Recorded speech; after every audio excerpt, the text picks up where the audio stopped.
They unmoored the Tully banners at dusk, when the sky over the Red Fork was the color of old bruises and the trouts blue and red hung heavy and wet as if it had been taken from the river rather than a pole. Theon watched from the baked brick parapet and let the damp rise from the water soak into his sleeves. Behind him, the court at Riverrun buzzed. Spurs ringing on stone, the leather squeal as men dropped to sit on their haunches around low fires, a dog nosing a discarded trencher. When the wind blew from the west, he could smell wet iron and the faint sweetness of crushed apples from some orchard upriver.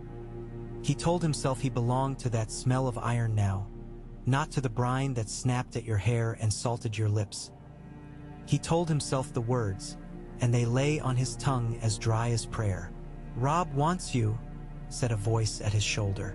Catelyn Stark had a way of making the polite sound like a summons from the gods. Theon tipped his head, smiled a smile he had practiced since he was 10 and learned it annoyed the solemn northerners. "If he wants me, he knows where I am. He asked me to fetch you." "Then I am fetched," said Theon, and followed her under the arch. The great hall smelled of smoke and wet wool. Men were rolled in their cloaks against pillars, the Tully blue rippling behind them like an inland sea where someone had tangled pikes and pennants and a carved trout with a gouge in its eye. Robb stood by the high table, chin lifted, exhaustion held like a sword so that no one would call it by its name. Grey Wind nosed him, then turned and loped to where Theon came in, the wolf's eyes catching torchlight like hammered pewter. "You wanted me," Theon said to Robb, pitching his voice low so that it would not carry along the table and into the gossiping mouths at the far end. Robb's eyes were red with lack of sleep. The beginnings of a beard shadowed his jaw. There had been a boy with him once at Winterfell who had laughed. Now when Robb laughed, it was like a slash of light off steel. "I walk." They walked down the long gallery that smelled of damp straw and onions and into the yard where the night air felt clean. The weirwood at Riverrun was only a sapling in a stone bed. Its leaves whispered as if to remind them this was not their god's place. "There's no time to fuss," Robb said. "You know why I sent for you. You want me to go home." Robb's mouth tightened. "To Pike not home. Your father means to take to sea. Every rumor says so. He'll choose his own hour, not mine, and he'll do it with our backs turned if he can. I have men to free and a war here that changes by noon. I need you to talk to him before he chooses." "Talk?" Theon murmured, as if the word were an unfamiliar spice. "To Balon Greyjoy. You're his son. For 10 years you've told me that matters.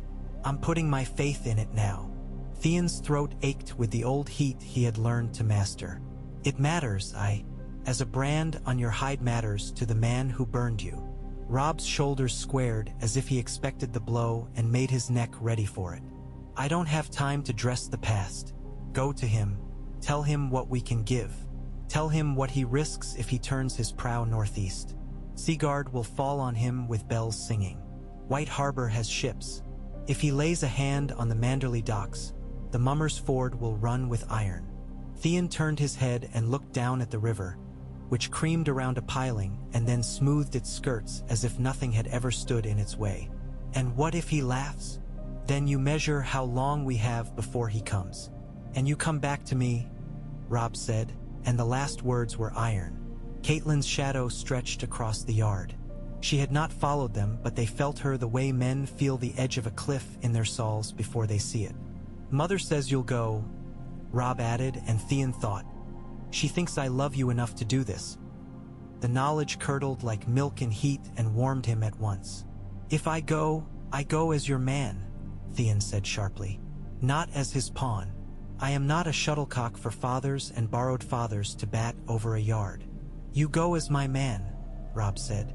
"Go and come back." Theon bit his lip until the taste of blood made his tongue ring.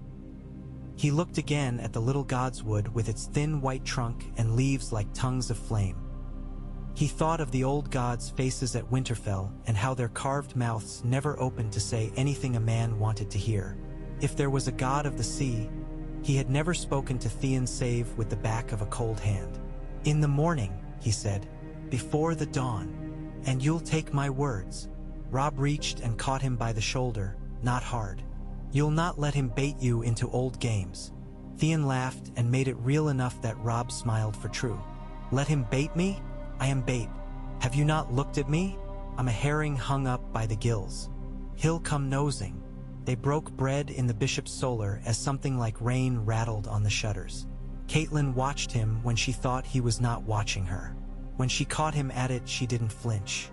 "I will not thank you for this," she said to him as she cut an apple with one clean turn of the knife, the peel coming away in a curling length. "Not until you return." Theon lifted his cup in salute. "Who wants thanks from you, my lady? Praise from a silent harp." A foolishness took him sometimes when he was afraid, and he heard himself testing it against her, the way a sailor makes a small song against a gale to prove he is not silent. Her mouth softened at its edges, and she looked at Robb, then at Theon. "Bring him home," she said to Theon, and slid the peeled apple ring into her mouth as if she were biting down on a promise.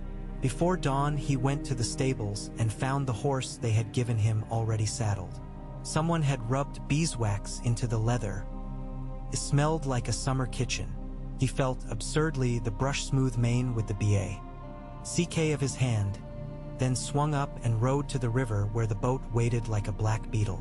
It was manned with rivermen whose hands were square and chapped as bread loaves. They did not much like him. He did not much like them. They all respected the river. At Seaguard, the tower bells were cold.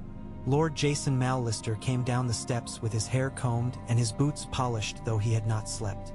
Seaguard made polished men. They claimed their calm from the sea as if from a trophy they had brought back. Theon remembered being a boy and looking up at those bells from the deck of a longship while men spat on his hair to call him lucky. "It will be Balan," Lord Jason said after he had heard Theon's errand. "Not the cold brother, not the reaver with the red smile, the father with a book of old wrongs. He will come loud, so I am not cheated of my bells." "He will come soft at first," Theon said. "He knows you watch the horizon. He knows the harbor's 4 fathoms of teeth. He'll go where you are not." "Nothing soft lives long on these coasts," said Lord Jason. He narrowed his eyes and looked at Theon as if at a cupboard he wished to inventory. "If you were mine, I'd lock you in a kennel until this was done. The sea has its own arithmetic. It never pays back what it takes. You know that." "I am not yours," Theon said without heat, "and I know the sea." He found a trader to put him across to 10 towers with a hold full of barley and a wife who frowned over her beads as if she meant to count every wave they crossed. For 3 days the sea lay dull as lead. On the 4th it chopped and made low noises like a sick man who would not be comforted. In that weather the shores of the Iron Islands were all knives. Black rocks, white spray, sky a bruise.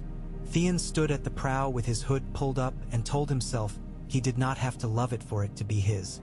When they made the jetty at Lordsport at last, he tasted the stink of pitch and the red tang of cut weed. A gull sat on a post as plump and sleek as a little lordling and stared at him in contempt. And then the great stone of Pike itself. Naked, savage, its bridges taut as bowstrings and the waves ramming the island's feet in 1,000-year anger. The wind there had teeth. Theon stepped onto the slime-slick steps and felt his boots slide, and laughed because he'd always thought in dreams that returning would make the stones know him. They did not. He was less to them than a limpet. A priest of the drowned god met him with hair like wet straw and eyes that made no profit of his face. Aaron Damfair's voice came up from somewhere near his ribs. "I see a son come to his father. I see a tide that might pull or might be pulled. Will you be broken and be made blessed? Will you be taken by the water and returned washed?" "I will be taken by the Lord in the sea stone chair," Theon said. He could feel something in himself shrilling, like a mast in a high wind. Where is my father? Where he was, waiting to be asked. Balon Greyjoy had not grown smaller. He sat in the damp-smelling hall where the light came warily through slits and fell on spoils. Bits of ships' hearts tied with cord, old swords hung flat on the wall as if pinned butterflies, the dry jawbones of some sea beast hooped and polished. He wore a cloak trimmed in seal fur gone yellow with use. His hands looked like driftwood someone had roughly carved into the idea of hands. "Boy," he said, and made Theon a lake of that word. You've learned to stand like a wolf's shadow. I've learned not to kneel unless there is cause, Theon said. But I will kneel if you like. He did it, then rose again, because if you knelt to a man like Balon and stayed down, he'd set his dinner on your back. Balon's mouth bent. You have learned other men's manners. Have you learned your own blood? Do you smell the tide yet when you sweat? Do you hear the old king beneath the keel? Behind him, a woman set her shoulder to a pillar as snugly as if she were leaning on a friend. Asha had laughter in her eyes like light on water. It did not make them kind. He hears something, she said, whether it's the tide or not. She thrives, Theon said to her, letting warmth into his voice because it was the weapon she least expected. She thrives, Asha said lazily, as a reef thrives when ships mistake it for a shore. Theon's face ached with a smile he could no longer help. I've come to ask. Kings don't ask, Balon said. They take. Have you forgot that? Who are you to put your mouth to my words? The one you sent away to learn what the world costs, Theon said. And so I'm here to say, take with us, not against. Robb Stark holds half the Riverlands in his palm and presses when he wishes. He will hold the rest when he chooses. The Lannisters will tire, the South will tire, but our coast does not tire. If you hold the seas, with his leave and his coin. A sound like a splintering plank came from Balon, but was only his laugh. With his coin, his upper lip rolled back from his teeth a little. With the Stark pup's coin, you ask me to be a fairy. I ask you to be what you are, Theon said steadily. Lord of Iron Men, not Lord of Ashes. Robb would have you keep what you seize. He offers you Bear Island and the stony shore and a harbor at Barrowton to repair ships. He offers you an open road into Lannisport and a sealed gate to Seaguard if you wear his wolf for a season. He offers you peace when it is won, with your title as King of the Isles recognized in the north and the Trident. You need no one's blessing in the south. Let them keep to their flower beds and lions' dens. Balon's eyes were fields of broken slate. If you were mine still, he said, voice like oars through weeds, I'd have drowned you and let the sea choose if it wished to spit you on the pebbles. I will not ask the sea to take you now. I have plans that do not require your mouth. I have reefs to grind from flesh. The north will be Ta. Ken while its lordling chases songs downriver. Seaguard, Theon began. I will not go to Seaguard. Balon's hand opened and closed on the arm of his sea chair. I will not challenge the bellman on his bell steps. Why would I climb into a man's teeth to be counted? I will cut the tongue from a man who thinks me such a fool. We have other roads. We have creeks where a man can wade with his knives in his teeth and take a farmer for what's in his barn and what's warming his bed. The north will burn you as driftwood burns, Theon said. The word burn made Aaron flinch. He knows you'll come. He'll have men at Moat Cailin and the neck will strangle you. White Harbor will send out ships with iron rams. He has the Crannog men. They'll prickle you with their darts until your lungs fill. He'll not turn his back. Balon's mouth grew narrow as if dust had fallen there. He said. He'll not turn his back on the neck. He'll not turn his back on his sweet south either. He'll not turn his back on the Westerlands. A man with so many fronts has no back left to guard. He stood. The hall smelled suddenly of old salt, of cloth worn wet too often, of the belly of a hold. Go and remind yourself what loyalty is. Pray to your tree if you like. He used the word as if he had picked it up with pincers. When next you beg in my hall, you'll beg your tongue out. You sent me to them, Theon said, and heard that small shrilling thing in him again. If I am theirs now. Asha did not move from her pillar. He did not send you. He let you be taken. Don't borrow from the ledger of the wrong year, brother. Do as you will, Balon said, and flung a hand as if he had finished with him. As if Theon were a rope that had come snarled and wasn't worth the unsnarling. We sail within the week. Theon went out under a sky the color of unpolished steel. The wind had turned. He could smell rain down in it. Not the sweet blood rain of the river, the coarse sea rain that batters you because it is alive and you are in its way.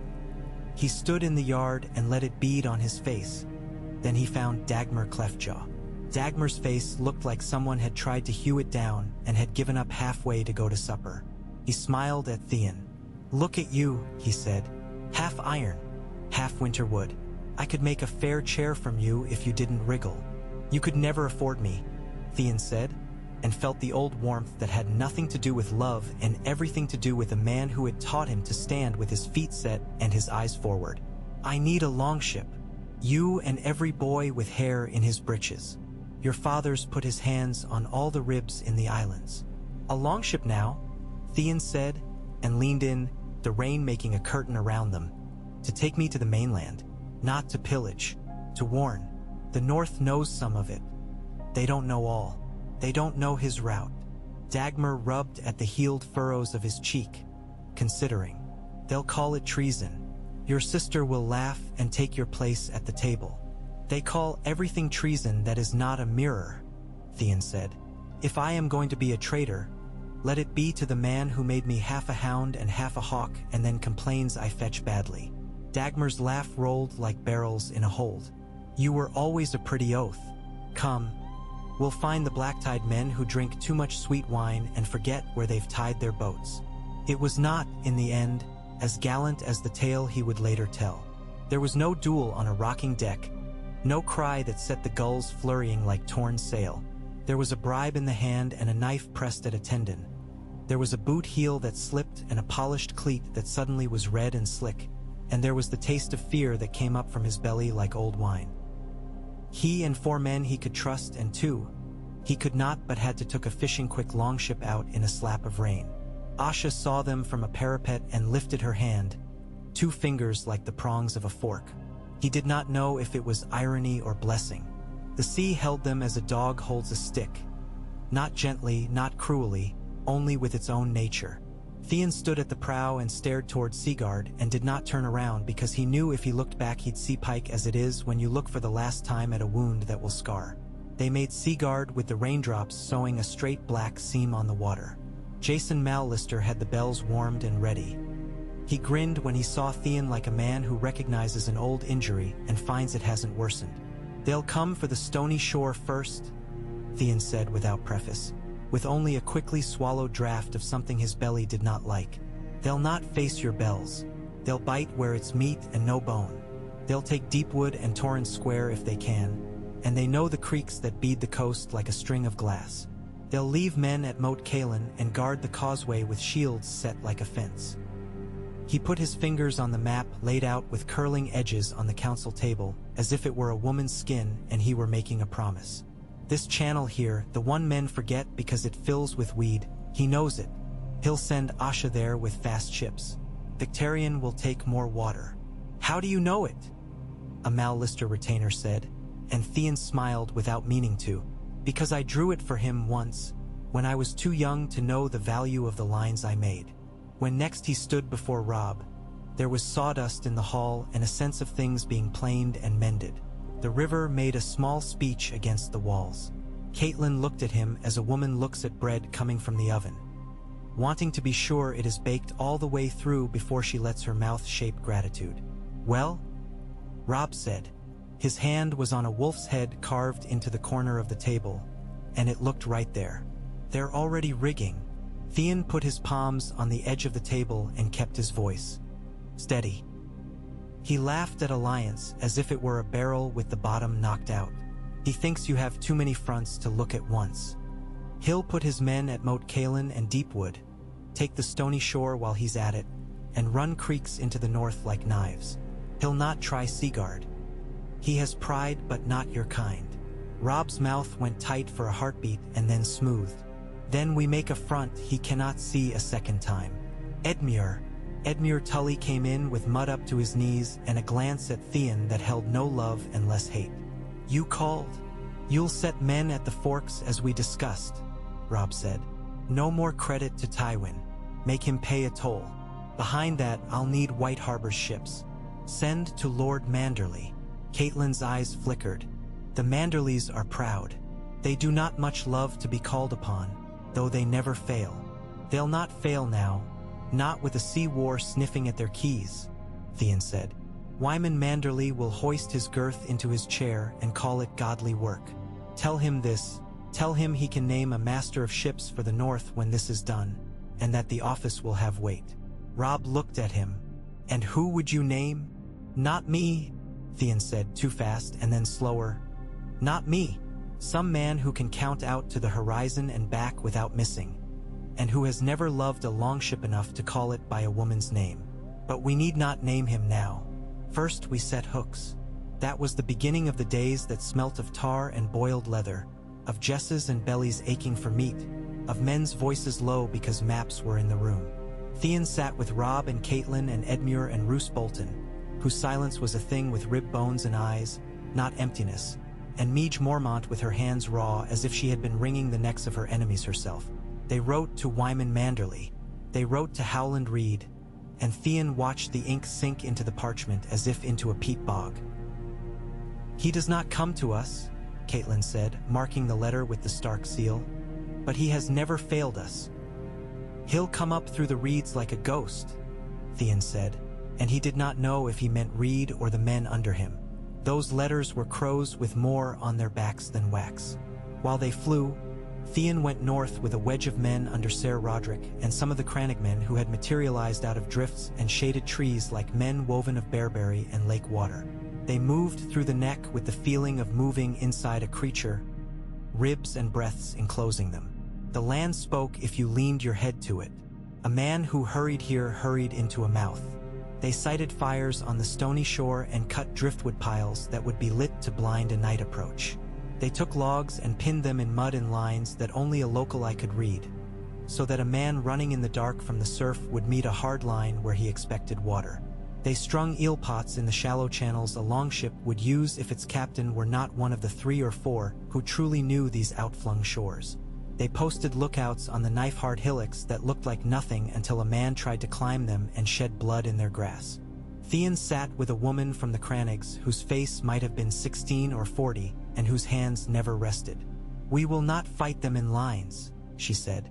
"We will fight them as a marsh shakes a step. Here a give, there a hold. They will think it is the land that hates them. We will pretend to be the land. The land does hate them," Theon said, warmth inside him, the warmth of having found a place where hatred was not an accusation but a tool. Let it, and let them think the hatred is all mud and fog. When the Ironborn came, they came as the sea does in a storm, not in one wave but in many, some fat, some thin, some that hit so hard you wondered if your bones would stick together after, and some that did more harm than you could believe by being less than you feared. Victorian Greyjoy took Moat Cailin with a line of shields on the causeway that looked, from the Crannog vantage, like a dark river. He set his banners there with the salt-stained kraken snapping, and men moved under them with a proper soldier's neatness. Theon watched through a reed screen and hated the neatness because it looked so much like a law claiming the land. Asha came by way of the weed trap channel Theon had marked on Robb's map and found it tangled. She laughed and had her men go overboard and walk the longships forward to save the oars. When they crept up the stony shore to burn empty huts and take 2 tethered ponies, they found eel pots in their path that ripped a dozen men's shins open in the dark. They found fires lit on 3 hills and then guttered and then lit in another order they didn't yet recognize as a pattern. They found their own footprints doubled back on them when the tide and cunning men had rearranged a sandbar under them. Most of all, they found a quiet. This shore had usually greeted longships with screams. Now it offered listening. More men falter under listening than under cries. The first time Theon saw Asha on that shore, he was sitting with a Cranogwoman and one of Lord Manderley's fishermen turned scout, gnawing bread that had been dried to a hardness only hunger could beat. Asha stepped out from behind a wind-cut bush with her hair braided back like a warrior in a tale and her hands empty. The fisherman lifted his spear half an inch and Theon put his palm over it and pressed down. "Sister," he said. "Brother," she said, not as a greeting, as a kind of diagnosis. Her gaze slid to the fisherman's hands and lingered an instant. She had always liked to know where the blade would come from. "You're in our land," Theon said, but gently. "The reeds don't love you. I tell you as family." She smiled with her teeth and her eyes both. "And what do you love now? These people? I love a man who does not break bread with a guest and then cut his throat under the table, Theon said, and she snorted. The sea breaks no bread. She eats when she will. But you are not the sea, Theon said, and heard the note of something like grief in his own voice. You are Asha. She looked around at the drag marks where a crannogman had pulled a line of logs into a new shape that, on a map, would mean nothing, going on to mean a broken ankle for any man significant enough that he would have planned to run this way. You fight like a woman, she said. I fight like the place I stand, Theon said. And so do you. Her eyes came back to him with the interest of a cat at a mouse hole. Father will not forgive you if you pull your coin from his purse now. He did not put my coin there. He kept my coin and called me his boy, Theon said. She reached out and touched his sleeve, light as if the cloth might bite her. Go on then, she said. Bark for your wolf. Bring your north together. But remember, when a man thinks he has tied his ship tight and he goes to sleep, the tide can lift it slyly, and then he wakes with a new sea under him. She let his sleeve fall, then cocked her head. Tell Mallister to ring those bells tonight. Let's see if Father's heart is still hard enough to enjoy it. Tell Lord Manderley if he has ships he should quit hiding their bellies behind his chins. Tell the wolf he should marry his fry if he doesn't want to cut a wedding out of his own belly later. All right? I've told you to tell a great many men a great many things. It should keep your mouth busy. That last, Theon began. Oh, she said, and rolled her eyes in a way that was so purely her girlhood that it went straight to something tender in him he had thought winter killed. I hear things. We all hear things. Men talk into the wind and think the wind hates gossip. The tide took her away, not the water tide, the tide of the path she had chosen. Theon stood in the wind and felt the tiny, spiteful joy that she had not tried to slit his throat. It wouldn't last. When you set your foot between two gods, you should expect them to quarrel through your bones. Word went by Night Raven and by Mudrunner and by men who moved faster than thought through reeds. Victarion held Moat Cailin, and for a moment it was a black cork in the neck of the world. Then Howland Reed's men began to make the land itself a man with many little hands, and one of those hands found the kept passage, a strip of ground that had been known within the Reed family since before the Undulls. And up it came a file of 30 men with soft shoes and no armor, and they took a cook fire at the edge of the Ironborn camp and heaped wet brush on it and made a smoke that laid low among the bedrolls like a curse. When men coughed and struggled to breathe, other hands drew their knives across cords and let a roll of logs go, and the logs crushed what they were told. Victarion didn't lose the causeway that night. He was not a man who lost things in his sleep, but he woke with an injury to his pride that made him fight with a clean head rather than a joyous one, and that was already something. At White Harbor, Wyman Manderley hoisted himself to his feet in the court where people always said he'd never get up without servants, and got up. He sent 3 ships and then 5 and then 11 because he liked the way the harbor looked with sails.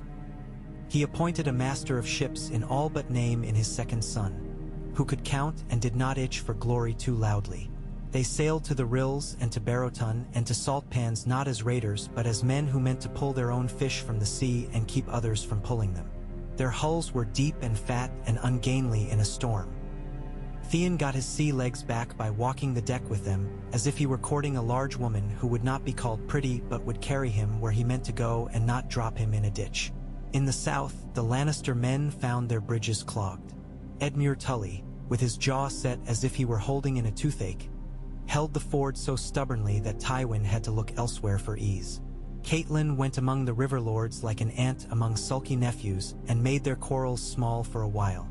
Roose Bolton's men stood as cold as their lord looked, and Theon found himself watching Roose the way you watch a quiet dog who never once shows his teeth. There's danger in a quiet that is not ease. They spoke of marriage then. It came as a word on an evening when rain stitched the panes.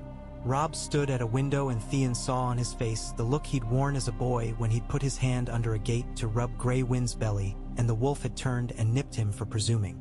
I will marry Rosalind Fry, Robb said, with a grimness so adult that it made Catelyn's eyes glisten.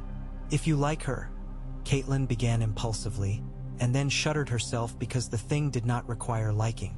Theon shrugged. She will have a look of all of them, like bread the bakers stamp with their thumb. She'll be clever enough to remember what you tell her and cautious enough to see your men's faces. She'll be good in a house with snow up to the windows. That's all a man needs if he's going to live through winter. Robb looked at him sideways. And what does a man need if he wants to live through war? Men who know which way the wind's blowing and are not ashamed to tack, Theon said. And men who, when they swear, do not take their hand back the next day as if it had been stung. They rode to the twins under a sky of fat gray wool with specks of sun worn into it like moth bites. Maesters wrote down what bread and salt were taken and by whom. Men checked the joints of the benches as if betrayal were something that could be carpentered. Lord Walder Frey made his little jokes and Theon smiled at them because you do not slap the hand of a man who has not yet put a knife in it. Rosalind Frey was small and made pretty by the effort to please. She lifted her eye to Robb with something like curiosity under duty, and Theon saw Robb's shoulders ease a fraction. They spoke their vows. Bread was broken. Theon ate it knowing precisely what it meant and what it did not mean.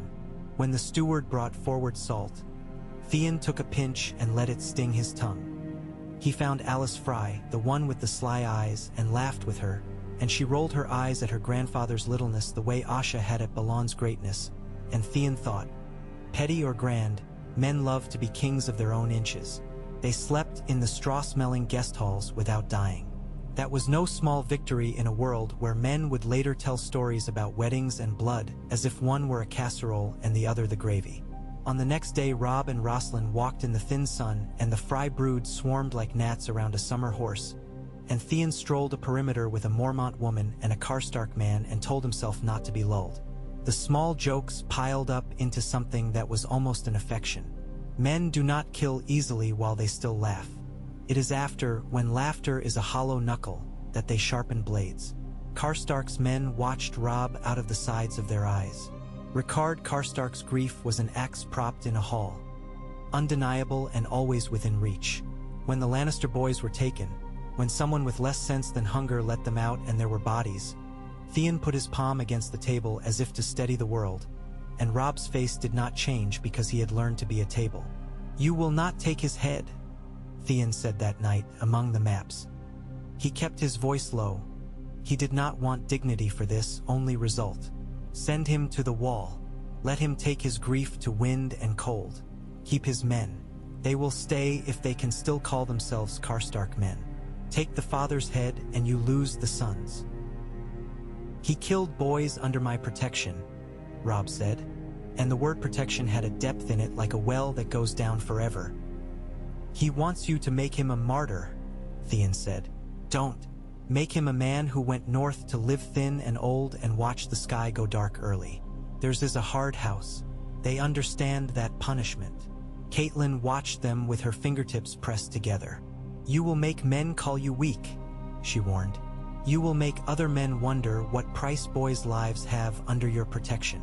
Then take his sword and take his name from his men," Theon said too quickly, because he could feel Robb letting himself be pulled to the hard thing. "And give his men to Lord Umber with the charge that they eat at his table and obey his rules or he'll toss them out into the snow. But don't kill him. That anger will not be burned up by the killing. It will be turned into a story, and stories travel faster than armies." Catelyn looked at him as one might look at a page on which a scribe has written something lovely in a hand that could have been terrible. "You have thought hard on this." "I have thought hard on power that isn't a blade," Theon said, and knew it sounded like boasting and hated that. "You are a king. There are many ways to swing." Robb looked at him for a long moment, and then down at his hands. "Send him to the wall," he said, soft as if speaking against a person asleep in the corner. "Send him with half his men, no, a third, so he does not think himself still a lord. The rest will serve for a season under Umber and then go home." Theon watched men he respected and men he had not yet decided on go out into the yard and hear the sentence, and saw how it set on them. It settled into the bowls of their shoulders like a snow that would not melt. Some looked relieved. Some looked cheated. None looked aroused. Theon thought, good, leave them their sleep. They made their first strike west with the Manderley ships fat-laden like geese at Michaelmas and a pick of longships whose captains Theon had judged salvaged from his old life. They struck not at Lannisport, men with a sense for the grand stroke would have, but at Case. Case was a small port with a pride not small. This garrison sat with its boots up because Lannisport ate all worries. The night the Manderley ships hid outside the harbor like old women sitting lumpish under shawls while Theon's chosen longships pricked in with the tide. The moon was not so much a moon as a smear of light. The watch fell asleep in the minute between pride and boredom, and the longships slid in as if they had been meant for this since the day their ribs were bent. Theon went ashore with men who had salted their boots for this, to bring luck, to remind the leather of the sea. He moved quickly through lanes that smelled of fats and fish and iron, past a forge where a man had left his tongs fallen like a broken jaw. He set fire where fire would be a message and not a massacre. On the quay 2 Lannister galleys sat like gelded cats, fat and useless in war, and Theon put men to work with pitch and treated cloth and a song under their breaths meant to set a rhythm not a prayer. Fire climbed the ropes with a lover's eagerness and Theon felt it in his blood, the way a man feels when his horse under him catches the smell of home. They left Case behind them with its smoke a pillar. The Manderley ships heaved in the swell with their bellies lightened and Theon laughed out loud because sometimes, after all, things did what men meant them to. He looked west and saw, in the mind's eye you grow if you live long enough with maps, Lannisport glittering prettily, Casterly Rock shouldering the sea as if to say, I am a thing that does not move. He thought, I will move you. He did not say it. The sea hates promises. Better to do a thing and let the sea look surprised. The war turned by increments like a giant wheel that had rust on it. One spoke clicked and then another. Men began to talk of the young wolf with something beyond heat, with a measure of respect that tasted like not wanting to die under Aes. Theon found himself named in whispers. Robb's Kraken, the Wolf's Rider, the Iron Steward.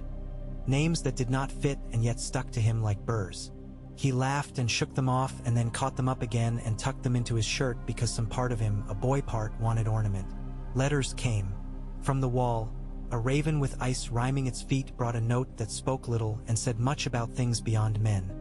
And Theon took it to Robb and watched the way his fingers went to the edges of the parchment and smoothed them.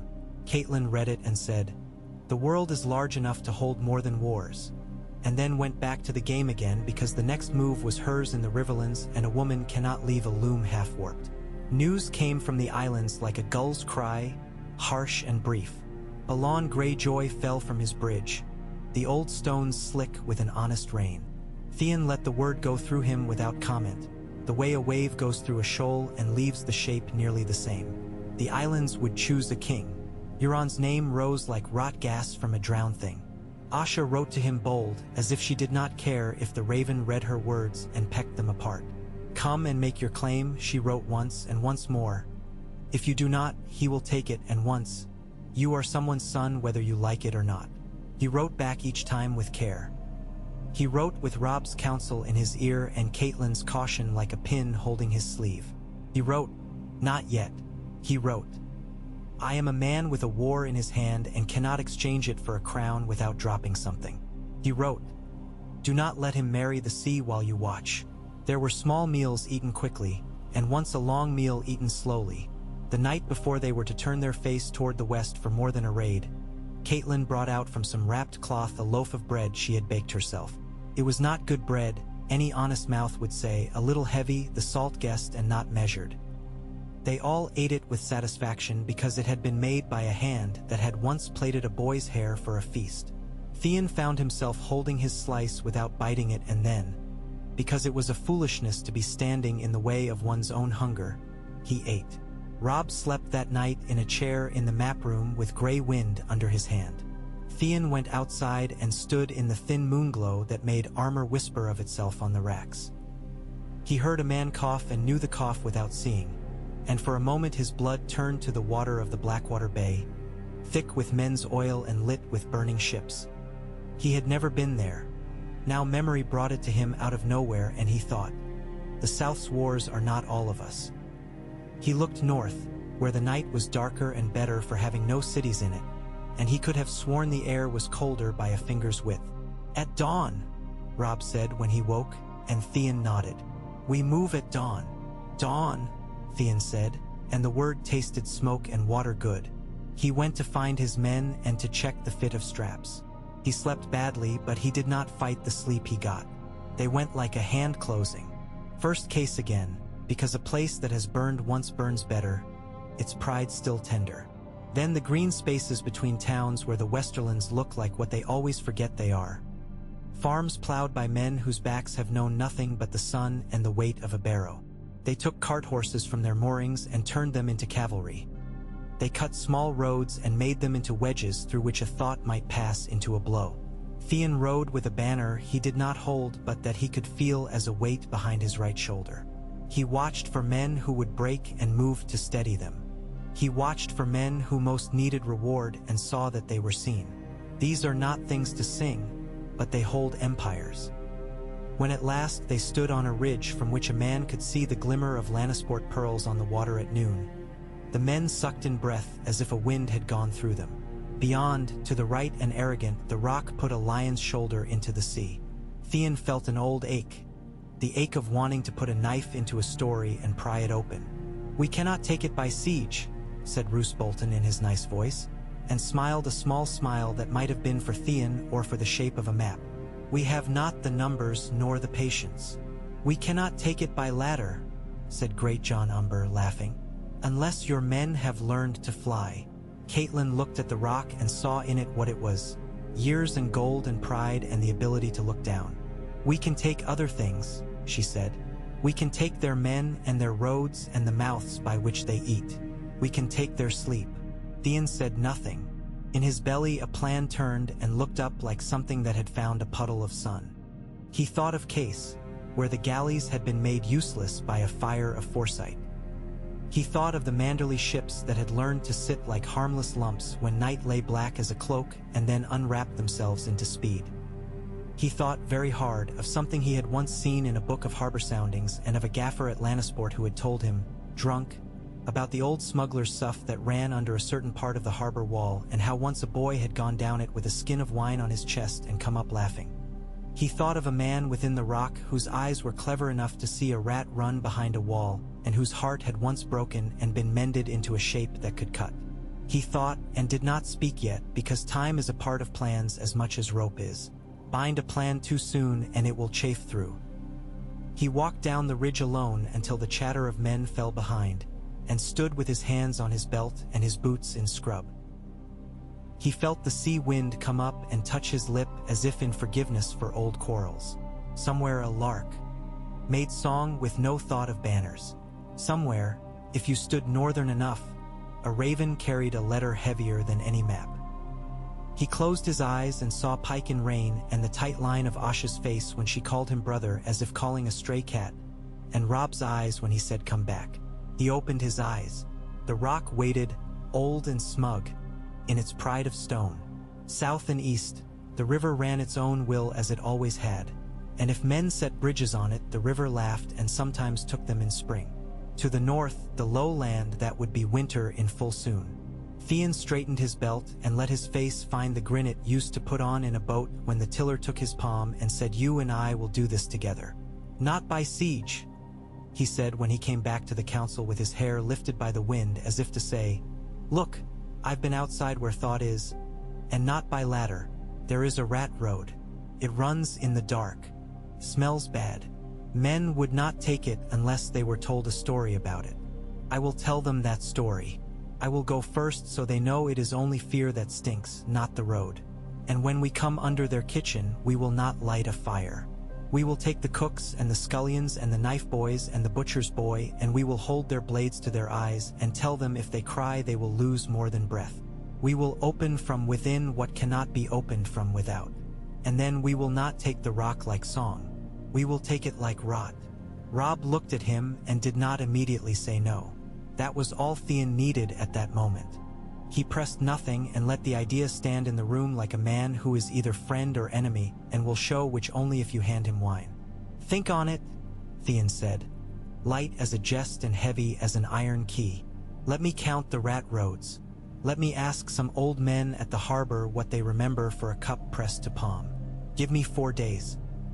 If at the end of 4 days you hate the plan, I will tie it to a stone and throw it into the sea myself and watch to be sure it sinks." Robb's mouth curved. "For days," he said. Catelyn looked up at the rock as if measuring it for a shroud, and then at Theon as if measuring him for the same. "Do not fall in love with bad darkness because it does not glare," she said mildly. "I have always liked the light," Theon said, and let himself grin. "It shows me where the knives are." That night the camp smelled of beef boiled too long and of beeswax drip in the candle huts. Theon lay on his back staring at the hide above him and heard distant hammers. That sound had followed him since he was a child. It was the sound of men making the world resist them. It had been the sound under which his life had been built at Winterfell and at Pike both. He felt something like pity then, for himself, for Balon, for Asha, for all the men who had built their houses under that sound. Then he laughed softly because pity is a poor wine. Sleep came when it would. He went and found it without making a chase of it. In the morning he woke with his plans still his and with no words burned off it by the night. He went to find men who knew stones under water, and a boy in Lannisport's taverns who had run errands for men who didn't want their faces remembered, and a mason born under the rock who had once almost lost 2 fingers to a block that shifted because he thought he knew stone and did not. He made a little congregation out of them and told them a simpler story than the truth. It was this: we will walk in the dark, but the dark is not a god. It is only a place. He saw their eyes change as he spoke. This is a kind of war, too. On the 2nd day, a raven came with news that Stannis Baratheon had been seen on the march again, gathering up the tatters of his pride into something like a sail. Men argued softly in corners about whether this year could hold so many kings. Theon took the message, weighed it like a knife, and then set it down. You cannot cut your bread with every knife in the room. On the 3rd day, a rider came from the north with a letter sealed with thick white wax and the merman of White Harbor in it. Wyman Manderly wrote like a man thinking of food. His words came in heaps, and he promised ships, more ships, ships enough to make the western horizon look like a fence. Theon smiled at that and went to find Robb and put the letter in his hand, and they stood together with something like a horizon in their throats. On the 4th day, Theon went and stood at the water's lip with his boots off and his toes in pea gravel, and said nothing aloud because he had learned what the sea did with men's words. He breathed. He let the air fill him in a way that did not own him. "For days," Robb said when the sun had gone down and the men had lifted their first cups. There was excitement in the air like the taste of the first bite of an apple. "Speak your road." Theon turned his head toward the west and toward the great sleeping weight of the rock and felt, for a heartbeat, that he was back in the yard at Pike, with the rain needling his eyes and Asha's 2 fingers lifted, forked at him. He saw, as clearly as if she had been there, the curve of her mouth like a scar and the amusement in her gaze. He saw Balon's driftwood hands. He saw Catelyn's apple peel unspooling in an almost perfect ring. He saw Grey Wind's ears prick. He saw Jason Mallister's bells, cold, waiting, smug. He saw how a man might go his whole life with 2 countries inside him and never call it treason. He saw how the plan would work or break and how men would die either way, and how afterward they would tell it as if it had been inevitable. He smiled, not with his mouth but with the exact tilt of his head he had not been able to forget since boyhood, the one that had in it insolence and apology and a crooked thing like hope. And he began to tell them the dark road. He told them the road as men tell each other the shape of an eye. Tmer they mean to go back into. At first they smiled, that way soldiers smile when a hard thing is dressed as if it were only a clever thing, and then the room stilled as the dark in his words found a body. He spoke of the stuff the harbor rats used when Lannisport's gate wardens were strict and when the king's excisemen counted fisher baskets with a zeal that made honest men into liars. He spoke of the old culvert that had been squared under the wall in his grandfather's day to carry waste-choked water out of the lowest kitchens. He spoke of a brick course laid with too much haste after a fire where tallow had burst and the plasterers thought the sea would be as patient with their shortcuts as some lord with his purse open. He spoke of the tide, how it was a hand that opened and closed, and how a man could get his wrist inside the clutch if he dared, and then pull himself through as the hand loosened again. He spoke of stink and of silence and of fear. He ended simply, "I will be first." "Not alone," Robb said very quietly, and it felt like a blessing. "We'll need small men," Theon said. "Not boys, but men who move like boys and are not ashamed of it. A mason who knows how a bad wall sounds. A woman whose lungs are not so proud they won't accept a reed. And men who know a tide is not a prayer answered but a fact." "Crannog men," said Caitlin, unstartled. "And one of Lord Manderley's fattest sons can hold a rope as well as any thin man." Edmure muttered something about rats and laws. The great John laughed, because a laugh is a kind of courage. Roose Bolton watched Theon's hands while he spoke, not his eyes. Theon let him. That night he walked among the men as men do when they are arranging to trust each other with their fear. He found the Crannog woman he had sat with on the stony shore. Her name, he learned at last, was Hylia. She had taken the name from a bit of river that had no human house on it and no boat that dared. The men had named it for her because she would sit with her knees in it and come away with a stringer of fish when others came away with leeches. "I will go under," she said without drama. "The water speaks the same language under stone as under reed. It is only quieter, and the quiet has teeth. I have more marks on me from quiet than from spears." He found a mason from the low town of Lannisport, who had drunk more Stark beer than a Lannister man should and had the careful hands of a sober craftsman, serving with a band of sellswords they had taken to pay an oath. "My mother scrubbed floors under the rock," the mason said, blinking as if the memory stung. "I know those kitchens as I know a loaf's heel. If there's a bad seam, I'll hear it." He found a white harbor sailor with wrists like coils of rope and a grin that showed one gold tooth shaped into a merman. He did not know if the man had courage, but he knew he had lungs. "Call me Torf," the man said. "Like the peat, burns slow. Some say I smoke when I drink." He found Dagmar Cleftjaw sitting by a fire as if he had always sat by it, and if you told him he'd been elsewhere he would lift his scar and show you proof the world lied. "I told you I'd make a chair from you if you wriggled," Dagmar said. "Bring me along. If the stones take a bite of you, I'll bite the stones back." He took them down to the water when the tide was drawing breath to sigh out. The harbor was hushed the way a sleeping animal is not still. A pulse everywhere, little sounds like claws. Hylia lay on the stones and pressed her ear to them and nodded. "This is not a river's heart," she said. "It is a stomach. We will be swallowed and learn the taste of the belly." "Fine." She cut reed lengths and handed them out. Theon took one and slid the cut end against his tongue. Tasted of growing. They oiled themselves like athletes before a winter festival. They tied cords at their wrists, not to bind but to remember that men could be knots. Theon smiled only once, when Torf rubbed grease into his beard with the air of a man preening for some tavern girl. "It keeps the stink out," Torf said. "Or so I tell myself." They went in at the half hour, Hylia said, because she watched the water and did not look at the moon like a poet. It was colder than Theon had told his skin to expect. He let breath go in a slow cloud around his lips and then took the reed between his teeth and slid the end just above the water. He floated, legs gentle, and let the harbor's mouth take him. A hand scraped his ribs, no hand. The brush of the stone where the culvert mouth widened for an instant and then narrowed. He let himself be pulled. Hylia's fingers once found his ankle and gave it a squeeze like a true thing said without words. He pushed on. The sough breathed them in. It was a throat and the water in it, sometimes thin and sometimes a thrusting to fill the space that made Theon think for one crazed instant of a child pushing past his father into a room. He did not waste thought on what that meant. He let the reed feed him.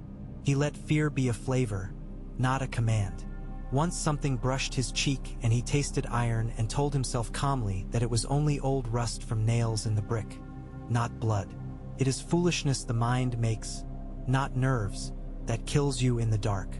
Hylia's reed clicked twice against his, the signal for hold, and Theon pressed fingers into the wall's slime-smooth face and waited while the tide did one of its small angers and tried to surge at them.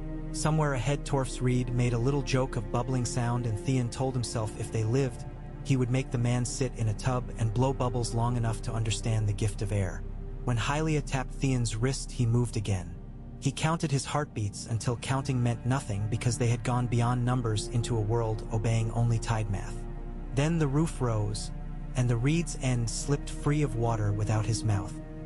He spat it out and took air that smelled of kitchen scrap, and seaweed and the tallow smoke of a far candle. They were in a low space, brick for wall and ceiling. The water lapped sullenly and made small sucking sounds against a line of half-rotted pilings. Hylia spat, laughed, and whispered, "Your rats have better houses than your lords." "Rats are practical," Theon said low, and Dagmar's teeth flashed in the dark. The mason tapped his knuckle along a place where brickwork looked sounder than the muck around it deserved. "Here," he breathed. "They patched from the outside, not the in. It's proud work. Proud work fails when it thinks no one can see." He set his hammer, wrapped in cloth, and nudged. Mortar that had been cheated, and then Pretty gave with an offended sigh. Torf set his shoulder to a brick and lifted it like a loaf crust, hands gentle, as if someone would notice the least scrape. Hylia slid through the space like an eel learning a new river. Theon crawled after, brick dust in his nails, salt making his skin itch under the grease. Beyond was the under of a stair. He smelled onions and vinegar, the animal stink of a heap of skins in a corner, and the sweet ghost of bread baked that morning. To the left a door. Hylia pressed her ear to it, her eyes going far. She smiled. "Knives," she mouthed. "Not raised. Some and some." Torf rolled his shoulders. "I like knives that don't show off." The door opened on a pantry. A boy of 15 turned with a stack of plates in his arms, and his mouth made a square. Hylia crossed the space and put her hand over his mouth so fast that Theon, who could move like a cat if he cared to prove it, nodded to himself. "Listen," she said softly, as if telling a child the river was high. "You will not die if you are quiet. Nod your head if you understand."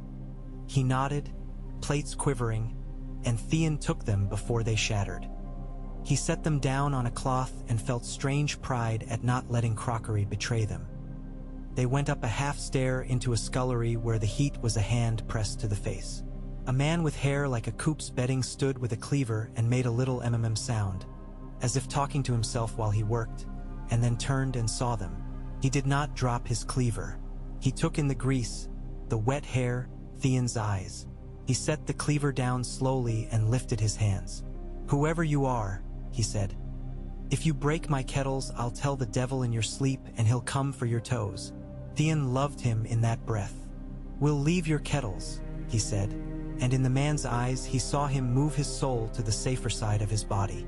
Dagmar barred the back door with a chair like a man jamming shut the mouth of a beast. Torf leaned his shoulder against a wooden hatch and smiled at Theon. "Chain," he said, nodding toward where the harbor chain's winch had its roots. "A square of worked oak with iron teeth.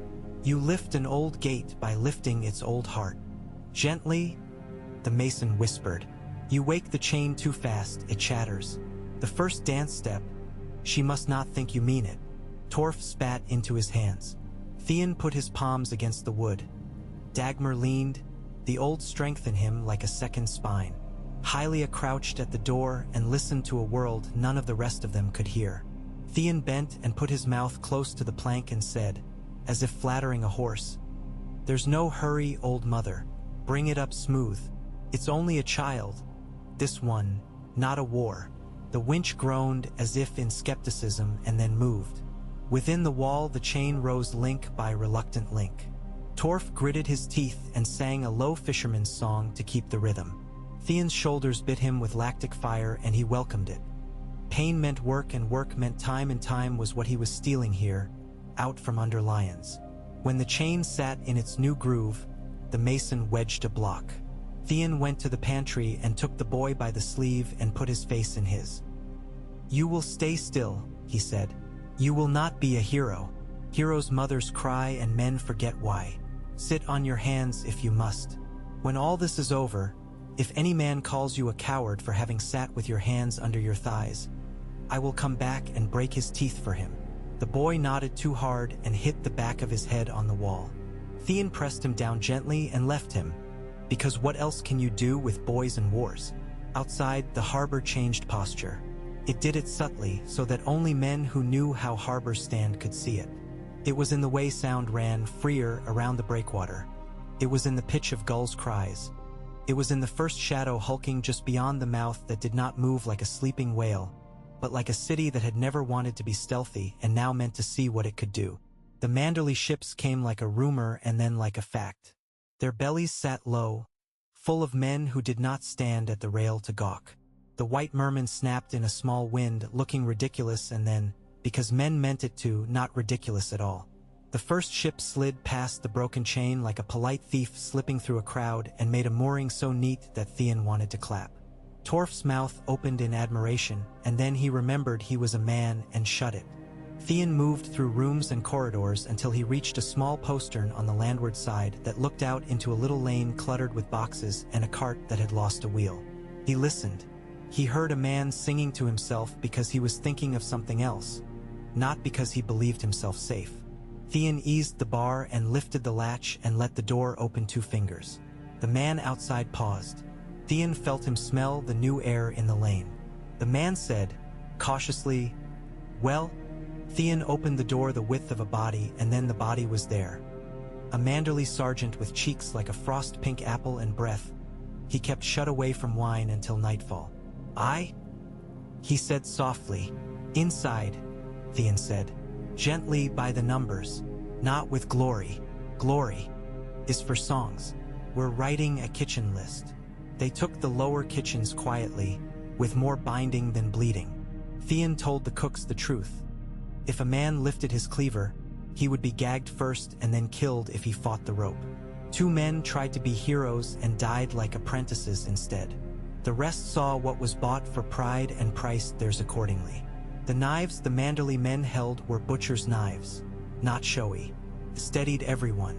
Once the doors were barred and the posts manned, Theon took Hylia up 2 flights to a corridor where a little port set high had a view of the harbor. The night was a thing of manifold small lights sliding. Beyond, the breakwater torches danced on water, ships speaking. Somewhere landward a bell began to ring, soft at first, then harder as a man realized the bell would not do the shouting for him. He must pull with his back and lungs. Other bells answered, unsure which alarm to be. "Now they know they have a harbor," Hylia said with a half-smile. "They do not yet know who it belongs to." The lower town woke in fits, like a man jerked from a dream 3 times. The Manderley ships took the quay with a workman's purpose, and Jason Mallister's bell found its old voice as if it had been put away in a chest, still tuned. The Lannister galleys tried to make a defense. 3 of them, with lion heads carved and gilded so their sneer faced the world, and 2 never got their sails up before heavy grapnels took them by the ribs and pulled. The 3rd made a dash, proud, and caught a net the White Harbor men had dragged between 2 ships no one had thought quick enough to use nets in a war. It tangled its oars and spun like a toy. Manderley men clambered like spry crabs and took it. Theon let out a breath he hadn't wanted to know he'd been holding. Hylia shot him a look that was almost concern, then hid it under practical disdain. "Now the rock," said Theon to the whisper of the oven. "No," said Hylia, listening to the stone. "Now the lower keep. You take muscle from a body. Then the heart asks where blood has gone." They moved. Dagmar went first on the landward postern, because he looked as if he had been carved to fit through doors without making a noise, and because a cook might think twice before tangling with a man who had knife work already written on his face. Theon kept to the inside of turns, the habit of a man who expects to be struck. Hylia slid like thought. The first Lannister men they met in a formed group were not in armor. They wore house colors. Their arms had hair on them and their cheeks carried the scars of old acne and not much of swords. They held daggers the way a man holds a quill for the first time. Theon did not waste time telling them stories about honor. He told them which walls to sit against. When one twitched a little to right himself, the Manderley sergeant was there with the flat of a blade on his ear, a tap not cruel, instructional.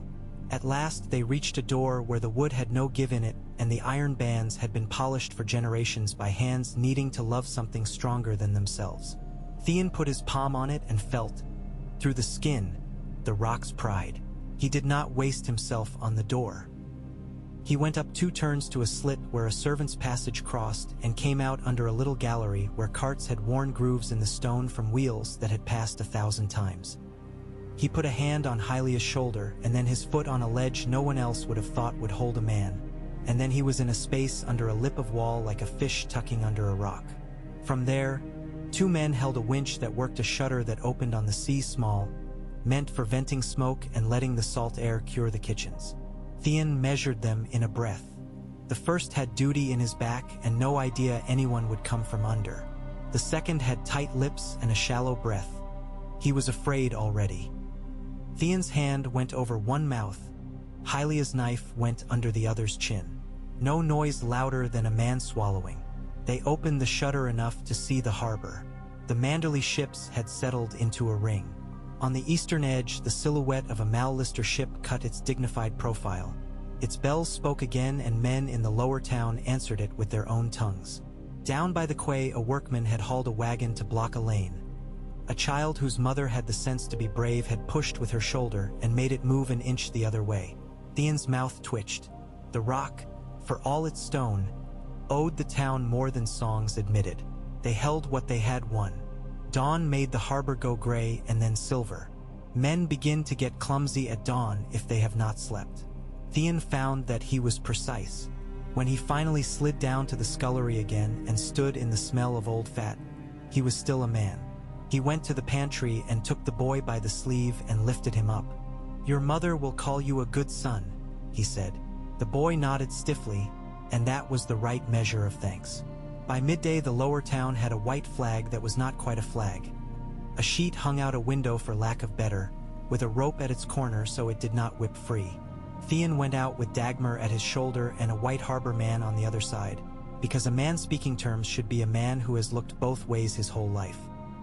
He walked into the square with the broken fountain and the statue of some Lannister lord whose nose had worn smooth from children's hands. Men gathered with weapons pointed down. A fat barber with blood on his apron held up 5 fingers. Then 2. Someone laughed for relief that had not been permitted yet. Theon kept his smile small. The first Lannister lord to speak sense was not the one with the finest cloak. It was a woman of middling years with a mouth you did not much want to be judged by and eyes that had seen too many boys do the wrong brave thing. "I am Lady Jenna of House Lannister," she said. "I can count. What do you want in my nephew's port?" Theon liked her voice. He inclined his head as a man does at a card table to a player who scares him and makes him excited. "Bread and water for our men," he said.